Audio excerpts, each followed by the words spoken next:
Ahum. Thank you for joining me. We are now going to work on the suits for the group of number 7 cards. We're going to start with the 7 of clubs. This card relates to the profession of your client, and it's working the world in general, his working world, right? Because work can be many different things, right? They can have a profession in one thing and work doing something else.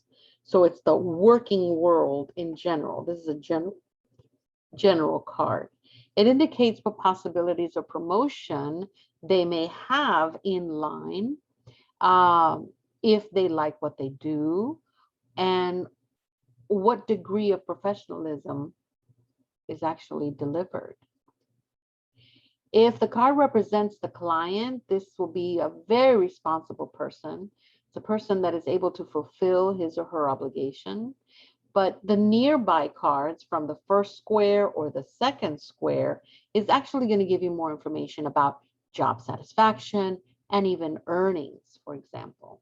Okay, so it's just a regular card that talks about the relationship of the profession of the client and his or her working world in general. It talks about possible promotions depending on what's in the first or second tier around it. Okay, that's it. That's what it is. I have to give you the basic, and that's the only. Right now, if I give you more, it's gonna be, yeah. Things will get muddy. So let's just start with what we're doing now, which is just the basics. Let's go to the 7 of Swords. Okay. Now, this card represents a reason for hope. Something's going to happen with your client or to your client, or a person is going to walk into your client's life or already is in your client's life. It's going to facilitate a glimpse of confidence in your client. If you're shooting for yourself, then that's what's going to happen, right? It allows you to get a glimpse of a better future, either for you or for your client. What should be taken into account at this point, when you have this card, and depending on what's around it,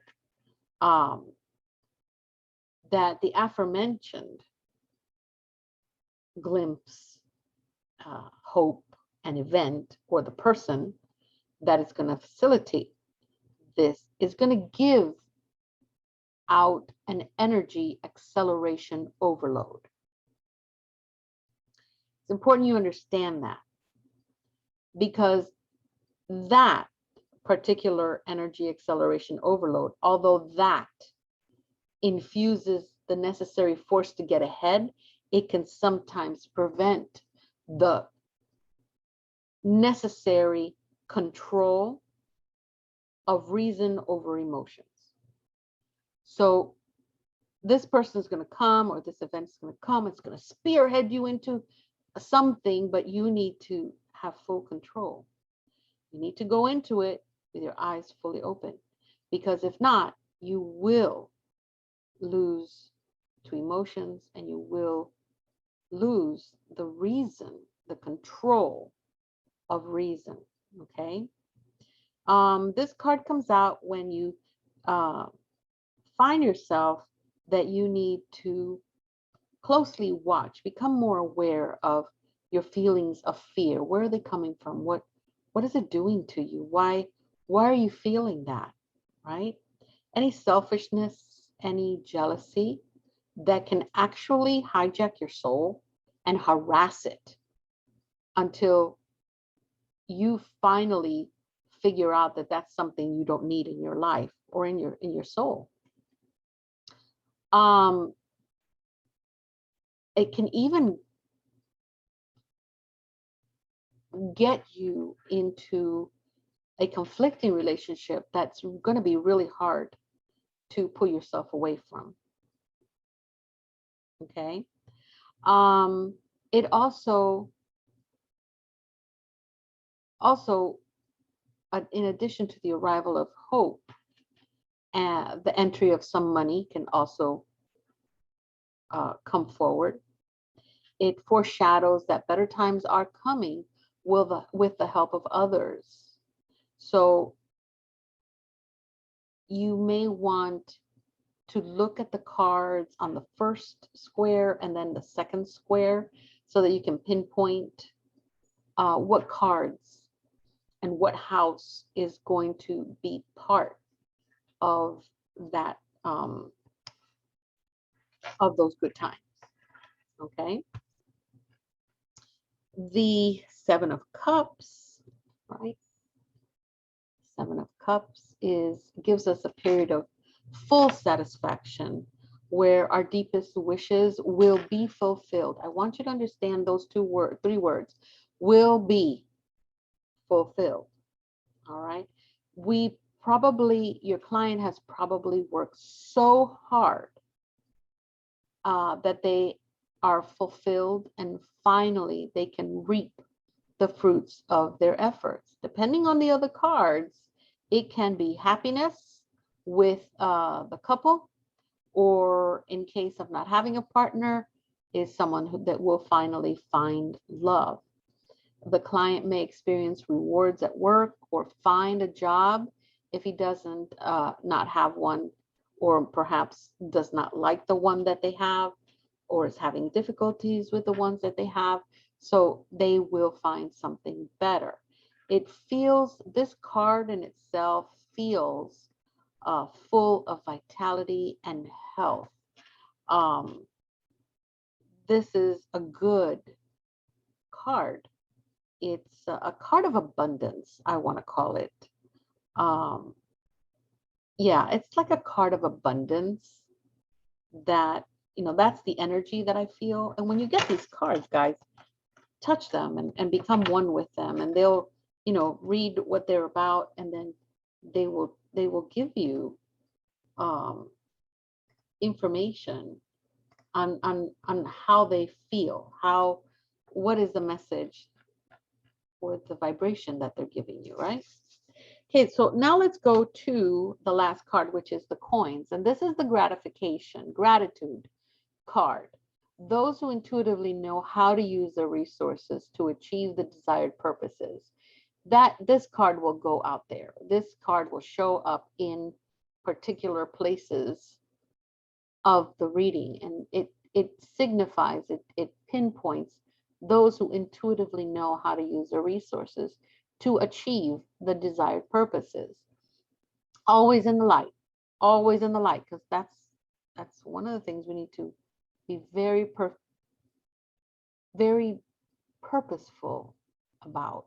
We need to make sure that we always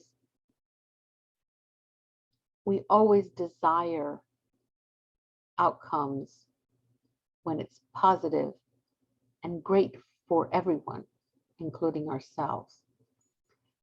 This card says that success is not going to take long to arrive. It will happen with a strenuous effort and with sacrificed work. What are you telling your client? Dude, it's going to happen, but you're going to have to put effort. You have to put elbow grease in it, and you're going to have to sacrifice a few things. Take your pick.